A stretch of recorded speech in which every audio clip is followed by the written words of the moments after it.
Howdy folks, Nathan Adlin here at the 2017 North American International Auto Show in Detroit, Michigan. But more importantly, I'm at Volkswagen for this vehicle behind me. It's a 2018 Volkswagen Tiguan. Now Volkswagen has become very serious about the crossover SUV market. In fact, they recently released the Volkswagen Atlas. So this is their second volley in what looks like an invasion of SUVs. And coming up, you're going to learn all about it.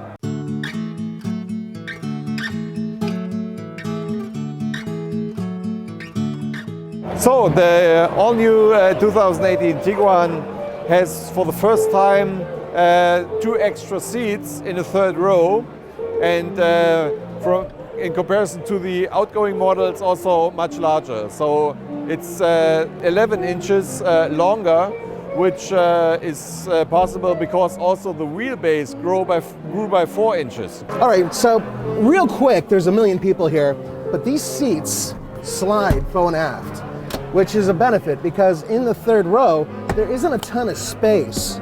But the point is that you're able to go back and forth with these seats so you can maximize space in the rear seats. First of all, easy enough for these seats, almost easy enough for these seats, there we go, to fold flat, and then you use this to pull it forward. But look at this, enough storage for this, which is, you know, for your luggage to cover it. And then underneath, look at that, spare tire. They found room for that, which is incredible. Now remember, this vehicle comes in a 5-passenger configuration as well. It's a revised version of the 2.0 TSI, delivering 186 horsepower and 221 foot-pounds of torque. We are also looking at coming out with a lower estimated fuel consumption, but we don't have the final values yet. Now this is the Volkswagen Atlas, the big brother of the Volkswagen Tiguan, and immediately it's obvious that this is a much larger vehicle. There's more legroom available.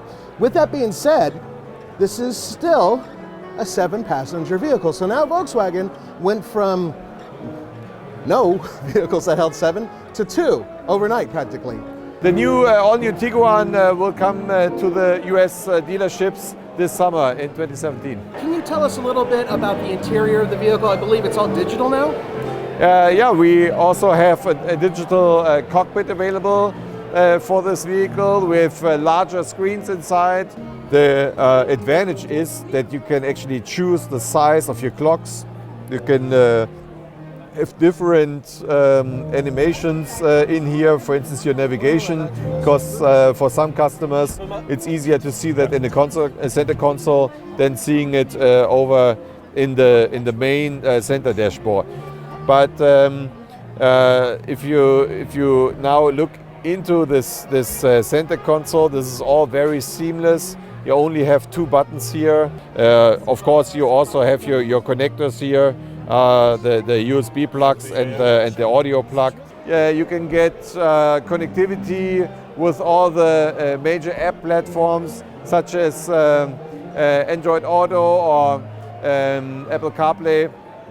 So this is really a tailor-made vehicle for US customer needs. So you could easily say this is a young family vehicle. Exactly, it's a young family vehicle who might every now and then have the need for 2 extra seats, whereas the Atlas is a full-fledged 7-seater. If you compare trunk sizes versus the outgoing model, we get 57% more trunk space in this vehicle.